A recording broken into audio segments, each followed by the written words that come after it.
अस्सलाम वालेकुम। Last video में हमने पीएचपी का थोड़ा सा ओवरव्यू और कुछ सॉफ्टवेयर्स देखे थे जो कि उसके लिए बहुत ही ज़रूरी हैं। तो आज हम उससे आगे चलेंगे। आज हम एक डाटाबेस बनाएंगे, उसके बाद उसमें चंद एक टेबल बना लेंगे और उन टेबल में उनके एट्रीब्यूट्स वगैरह या जो उसकी प्रॉपर्टीज़ हैं उनको देखेंगे। जिस तरह मैंने पहले बताया था कि पीएचपी के लिए आपके पास किसी न किसी सर्वर सॉफ्टवेयर का होना ज़रूरी है। मैंने वैम्प इंस्टॉल किया हुआ है और जैम्प भी इंस्टॉल किया हुआ है। दोनों को देख लेते हैं, आपको चला के दिखाता हूँ किस तरह दोनों पे काम होगा। जैम्प कंट्रोल, इसको ओके कर लें। मेरे पास दोनों बाय डिफ़ॉल्ट ऑटो पे ये दोनों सर्विसेज स्टार्ट हो जाती हैं।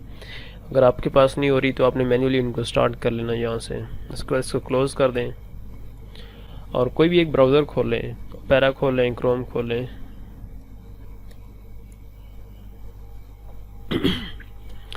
अच्छा, एड्रेस में लिखें लोकल होस्ट, सही है। तो आपके पास एरर नहीं आना चाहिए, इंडेक्स ऑफ या कुछ भी और आ जाए, लेकिन एरर या नॉट रिस्पॉन्डिंग या अनेबल टू कनेक्ट नहीं आना चाहिए। अच्छा, कभी कभी ये एरर आता है कि एक्सेस डिनाइड। तो फिर अगर उस तरह का एरर आए तो फिर आपने लिखना है 127.0.0.1। ये भी लोकल होस्ट की इक्वलेंट ही है और ये भी सेम वही चीज़ खोलेगा। देखा, उसने सेम वही चीज़ खोल दी है। अगर आपके पास नेट ऑन हो और ये डायरेक्ट गूगल पे जा रहा हो तो फिर उससे पहले आपने ये लिख देना http:// ठीक है। तो फिर भी यही खुलेगा, मीन के अपने सर्वर तक पहुंचना है। तो ये तो आपने जो है ना लोकल होस्ट खोल लिया जहाँ पे आपका प्रोजेक्ट पड़ा होगा, आपकी वेबसाइट पड़ी होगी, लेकिन डाटाबेस यहाँ पे नहीं होगा। डाटाबेस के लिए कि एक और आप खोल लें और वहाँ पे लिखें लोकल होस्ट या 127.0.0/phpMyAdmin, ठीक है। ये खोलें तो ये असल में जो है ना आपका जो माई एडमिन पैनल है ना वो खुल गया है। इसमें डाटाबेस बनेगा और उसी में हम टेबल बनाएंगे। तो ये मैंने किया है वाया जैम्प को ओपन करते हुए। अभी जैम्प को स्टॉप कर लेते हैं और अभी देखिए मैंने स्टॉप किया है और अभी इसको रिफ़्रेश करूँगा। अभी दोनों में एरर देगा, दोनों पेजेस में। इस पे भी एरर देगा और इस पे भी कांट बी रीच, ठीक है। तो अभी वैम्प खोलते हैं ताकि आपको दोनों का पता चल जाए। ये W है ना, ये ग्रीन हो गया है, इट्स मीन कि ये इसमें सर्वर भी चल रहा है और अपाची भी जो SQL है वो भी चल रहा है। इसको भी रिफ़्रेश कर लें तो ये भी चलेगा और इसको भी रिफ़्रेश कर लें तो ये भी चलेगा, ठीक है। पहले इधर कुछ चीज़ें थीं जो आपको नज़र आ रही थीं और अब गायब हो गई हैं। वजह ये है, जो जैम्प का सर्वर वाला फोल्डर है उसमें मैं काम करता रहा हूँ और उसमें चीज़ें मैंने रखी हुई हैं। जो वैम्प का है उसमें काम नहीं किया, ये चीज़ खाली है। अभी क्या करते हैं कि वैम्प वाले कोई ना स्टार्ट करते हैं कि ये चीज़ शुरू से स्टार्ट होगी, आपको अच्छी तरीके से समझ आएगी। मसलन यहाँ पे चीज़ डिस्प्ले करने के लिए वैसे तो हमने आज डाटाबेस क्रिएट करना है, लेकिन थोड़ी सी ये भी आपको चीज़ बताता हूँ। आप लोगों ने अपने पीसी में जाना है, वहाँ पे सी ड्राइव में जाना है और यहाँ पे आपको वैम्प नज़र आएगा। मैंने इसको और जगह पे इंस्टॉल किया है क्योंकि नॉर्मली जो है ना अगर विंडो क्रैश हो जाए तो जो सी ड्राइव भी क्रैश होती है, फिर आप में उसका जो कीमती डेटा है वो भी साथ में चला जाता है। तो मैंने इसको डी में रखा हुआ है, ठीक है। वैम्प, और वैम्प में ये www का फोल्डर, चूँकि यहाँ कुछ भी नहीं है तो फ़िलहाल जो है ना ये उधर कुछ भी नज़र नहीं आ रहा। यहाँ पे एक नया फोल्डर बना लेता है।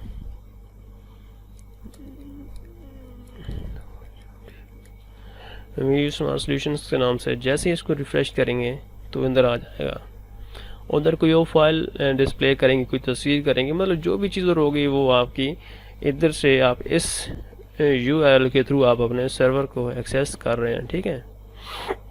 तो इसका जो यूज़र नेम डिफ़ॉल्ट है वो रूट है और पासवर्ड कुछ भी नहीं है, ठीक है। आप गो करेंगे तो ये चला जाएगा, ठीक है।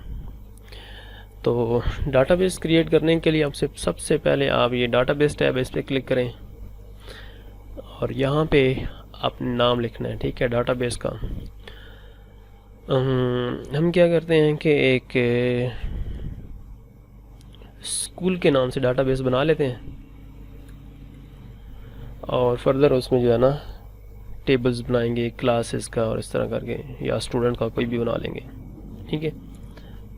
एंटर, हमारे पास अब स्कूल का डाटाबेस आ गया। इस पर क्लिक करें, क्लिक करेंगे तो आप फर्दर उस डाटाबेस के अंदर जो है ना चले जाएंगे। अभी यहाँ पे है, जब एक आपने डाटाबेस बना लिया ना तो फर्दर आपने उसके टेबल्स बनाने होते हैं। ये नज़र आ भी रहा है क्रिएट टेबल, तो एक टेबल हम बना लेते हैं जी, STUDENT स्टूडेंट, ठीक है। और के फर्दर अब ये पूछ रहे हैं उसके कॉलम्स कितने हो, यानी कि स्टूडेंट की आपने कितनी प्रॉपर्टीज़ क्या क्या रखनी है। डेफिनेटली एक स्टूडेंट की ID होगी, उसका रोल नंबर होगा, उसका नाम होगा, उसकी क्लास होगी, उसका फादर नेम होगा, चलते जाएं तो बहुत कुछ होगा, लेकिन हम for the purpose of practice हम इसको 4 रख लेते हैं। इसमें इसकी ID मीन रोल नंबर, या वैसे आप ID रख लें, रोल नंबर अलग से रखना आपकी मर्ज़ी है। नेम भी रख सकते हैं या STD नेम भी रख सकते हैं, ठीक है। ये कन्वेंशन अच्छी है जो मैंने अभी की है, STD नेम, क्योंकि अभी तो हमारे पास एक डाटाबेस है और उसके अंदर सिर्फ एक ही टेबल है। जब ऐसा भी होगा कि एक डाटाबेस के अंदर 10-20 टेबल होंगे तो इस तरह भी ज़रूरत पड़ेगी। हम बाद में सीखेंगे कि हमको एक वेब पेज पे डाटा डिस्प्ले करने के लिए 3-3, 4-4 टेबलों से डाटा इकट्ठा लाना पड़ेगा, ठीक है। तो अगर एक में स्टूडेंट है, एक में टीचर है और एक में कस्टमर है मिसाल के तौर पे, तो हमने तीनों से डाटा तो ले लिया, लेकिन अभी हमने किसी एक का नाम डिस्प्ले कराना है, पहले स्टूडेंट का कराना है, फिर टीचर का, फिर कस्टमर का, तो फिर कैसे पता चलेगा कि ये कि कौन सा जो है ना वो है। तो इसके आसान तरीका एक ये भी है कि आप जो टेबल है उसके अंदर जो उसके कॉलम्स हैं उसमें थोड़ी ऐसी कन्वेंशन रखते हैं कि हर टेबल के अंदर अगर कॉलम सिमिलर भी हैं तो फिर उनके नाम में थोड़ा फ़र्क आ जाए। STD नेम, STD क्लास और STD एज, बस ये बहुत है। अच्छा, एक ये चीज़ हो गई है। अभी फर्दर आगे टाइप ID नॉर्मल इंटीजर होती है, यानी कि गिनती के ही जो है ना वो नंबर्स होते हैं इसमें, तो ये इंटीजर ही सही है इसकी टाइप। अच्छा, तो नेक्स्ट आ गया स्टूडेंट नेम। अब जो नेम है वो गिनती तो नहीं हो सकता, वो अल्फ़ाबेट होते हैं, तो इसके लिए हम var सेलेक्ट करते हैं। अच्छा, तो अब इसकी लेंथ के नॉर्मली जो है ना एक्सपेक्टेड आप ज़्यादा से ज़्यादा एक स्टूडेंट के नाम की क्या लेंथ हो सकती है, नॉर्मल 10-20 ही होती है, लेकिन हम 100 रख लेते हैं, क्या इससे ज़्यादा नहीं हो सकती। क्योंकि अगर हम एक के थोड़ी लिमिट रखेंगे और स्टूडेंट ज़्यादा नाम बड़े नाम वाला आएगा तो होगा क्या कि उसका नाम ट्रंकेट हो जाएगा। मीन के हमने 5 लेंथ का नाम रखा हुआ है ना, तो 10 लेंथ का नाम हमने सेव किया है, तो पहले 5 अल्फ़ाबेट सेव होंगे, अगले जो 5 है ना वो गायब हो जाएंगे, वो ट्रंकेट, वो इधर सेव नहीं होंगे। क्लास भी डेफिनेटली आपकी अल्फ़ाबेट ही है, तो इसको भी 100 कर लें। और एज जो है ना वो नंबर्स में होती है कि इसकी एज 4 साल है, 5 साल है, जो भी है, तो इसको इंटीजर और नॉर्मली हम इसको 11 कर देते हैं। अच्छा, टेबल में एक हम प्राइमरी की लाजमी देते हैं जिसकी बेस पे इंडेक्सिंग होती है, ठीक है। और अभी चूंकि ये ID है ना, तो एक तो ये ID एक सीरियल नंबर के हिसाब से भी हो सकती है, ठीक है। तो अगर सीरियल नंबर के हिसाब से हो कि जैसे ही एक रिकॉर्ड या एक स्टूडेंट का डेटा एंटर हो तो टेबल ऑटोमेटिकली एक सीरियल नंबर इधर ID में लिख दे, जब दूसरा हो तो इधर खुद ही 2 लिख दे, ठीक है। एक तो ये होती है। और उस चीज़ को इम्प्लीमेंट करने के लिए हम ये AI जो है ना इसको चेक करते हैं। AI stand for auto increment, के खुद ब खुद जो है ना ये चीज़ इंक्रीमेंट होती जाएगी। और एक हम लाजमी प्राइमरी करते हैं, एक एट्रीब्यूट को करते हैं प्राइमरी। उससे होता ये है कि हमने अगर मसलन टेबल के एक स्टूडेंट का रिकॉर्ड को डिलीट करना है तो हम उसको वाया प्राइमरी की के थ्रू एक्सेस करते हैं। क्यों? नॉर्मली हम प्राइमरी की के थ्रू एक्सेस करते हैं क्योंकि प्राइमरी की वो की है जो कि कभी डुप्लीकेट नहीं होती।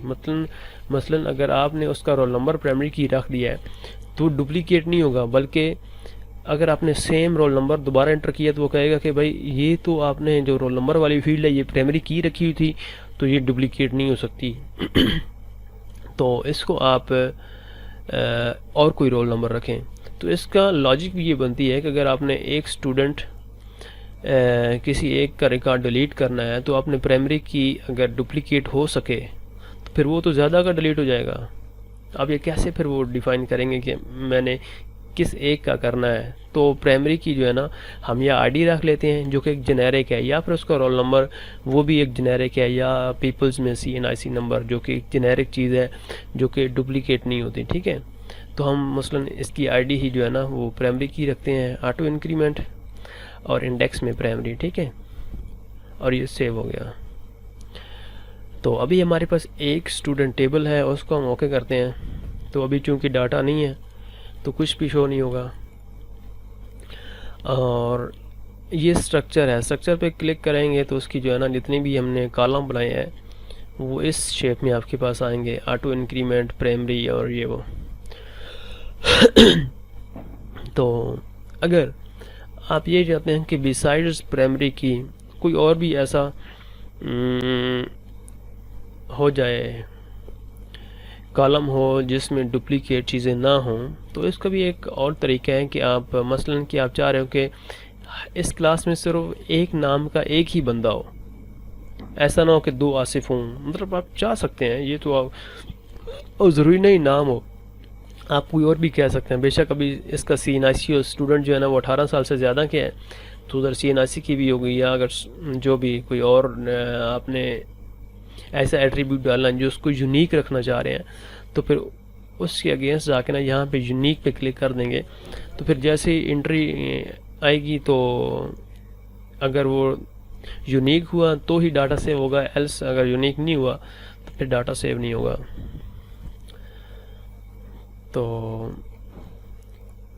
ये आपका डाटाबेस बन गया, एक टेबल बन गया। अभी इसमें जो है ना इधर से ही आपको एक रिकॉर्ड इंसर्ट करके दिखाता हूँ। आप इधर क्लिक करेंगे, यहाँ पे आईडी, इसमें कोई भी आईडी लिख सकते हैं, 1 दे दें, नेम अली, क्लास CS और एज 14। ठीक है, भी 14 तो नहीं हो सकती, 24 कर दें, गो।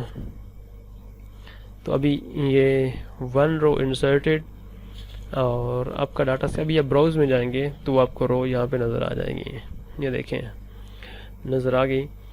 तो आज हमने बस यही पढ़ना था, डाटाबेस बनाना था और उसमें एक टेबल बनाना था और उसके अंदर एक वैल्यू सेव करनी थी। अब इसी हिसाब से एक टेबल बनाए, आप बेशक इसमें 10-20 और टेबल बना लें, कोई इशू नहीं है। बस सिंपल आप अपने पहले डाटाबेस पे क्लिक करें, यहाँ पे क्लिक कर लें, यहाँ पे क्लिक कर लें, लोकल होस्ट पे क्लिक करके डाटाबेस पे क्लिक करके यहाँ पे क्लिक, किसी भी तरीके से पहले डाटाबेस में जाएं, फिर आगे जो है ना क्रिएट टेबल में क्रिएट करें और उसके आगे एट्रीब्यूट्स ऐड करें।